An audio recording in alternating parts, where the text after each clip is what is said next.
The Entertainment Zone podcast is brought to you by benelmaden.com. Write your own story.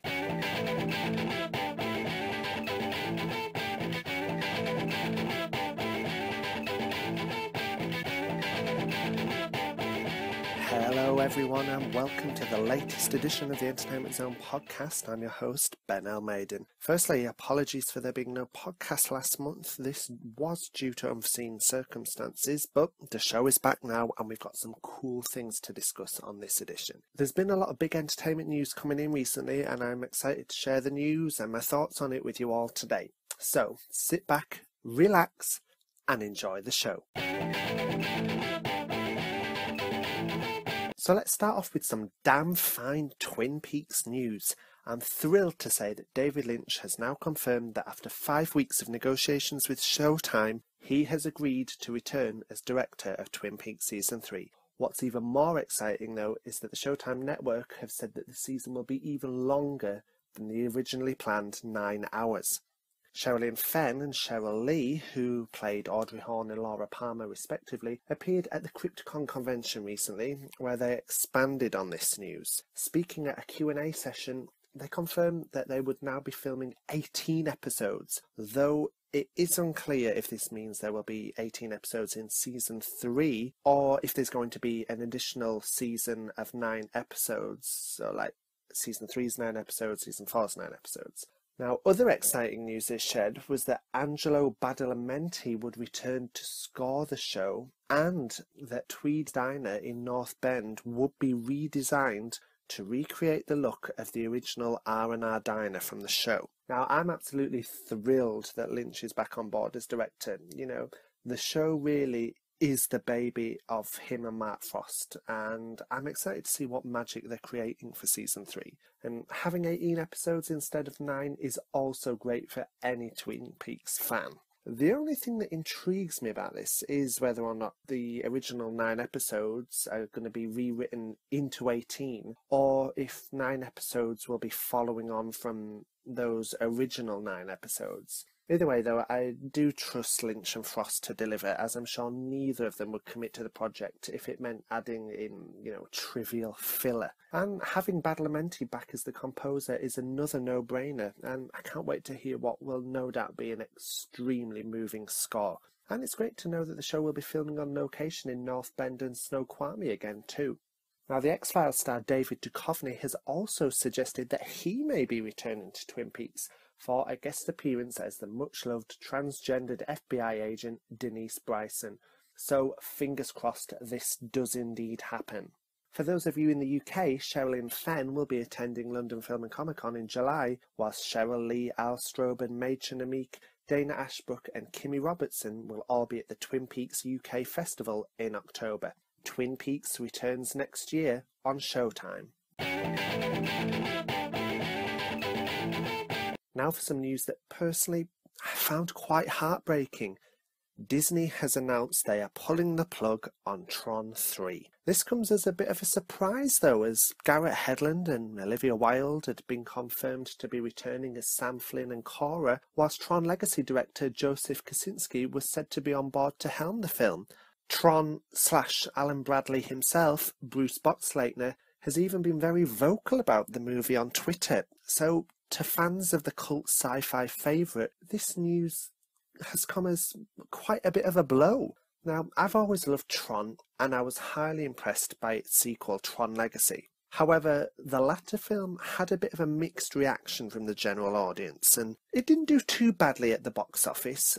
And, in fact, it did well enough to spawn an animated TV spin-off series, Tron Uprising.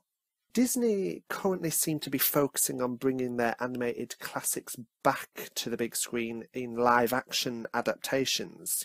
We've seen movies such as Cinderella and Maleficent already, and we've got others coming up such as Beauty and the Beast, starring Emma Watson. Personally, though, I'd rather see a sequel deliver something different than just see a remake, especially of a film that's like Beauty and the Beast that's so well known already. So, yeah, personally, I find Disney's decision rather disappointing, and I hope Flynn will live once more. Is this really end of line?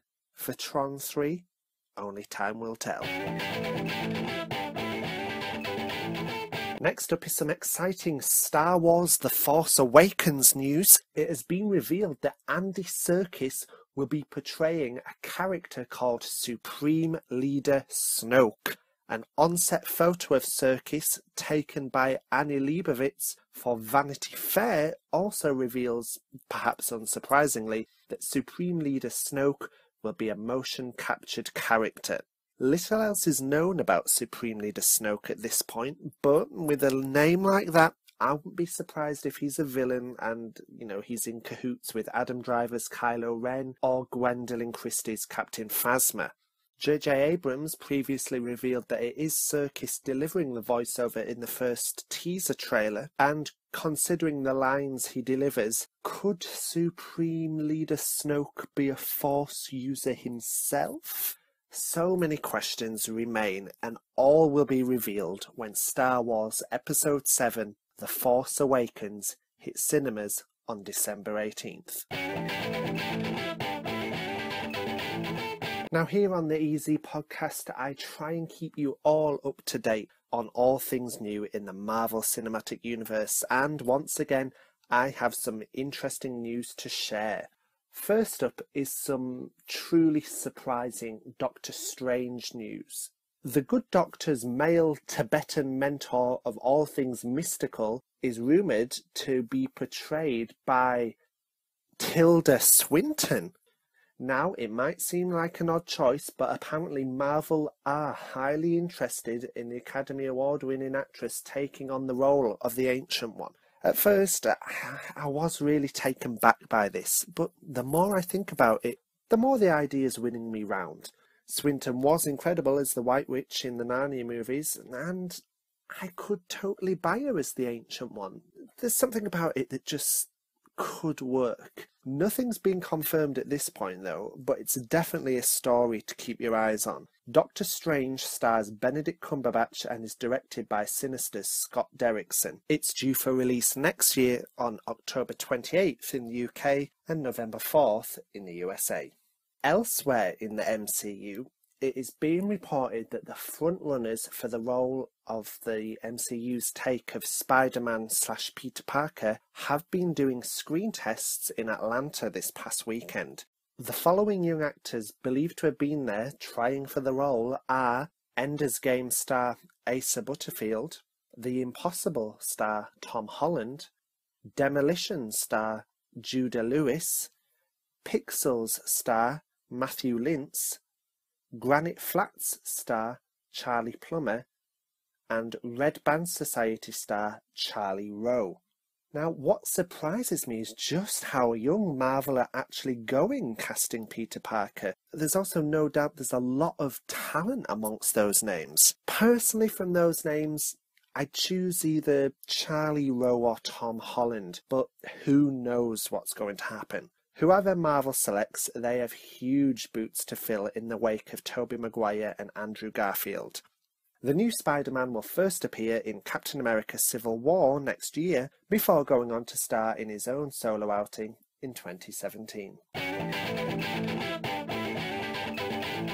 Finally, I've got some news for all you muggles out there. Harry Potter spin-off / prequel Fantastic Beasts and Where to Find Them has finally found its Newt Scamander. Warner Brothers have confirmed that the Oscar-winning star of The Theory of Everything, Eddie Redmayne, has officially signed on to play the lead role. Harry Potter author J.K. Rowling is making her screenwriting debut with the new franchise, believed to be at least a trilogy, which will be adapted from her 2001 charity book of the same name. The film will be set in New York and tell the many adventures of Newt Scamander, and it will be directed by Harry Potter veteran David Yates. Producing the movie alongside Rowling will be Lionel Wigram, as well as Harry Potter producer David Heyman and screenwriter Steve Kloves. The film is scheduled to open on November 18th, 2016.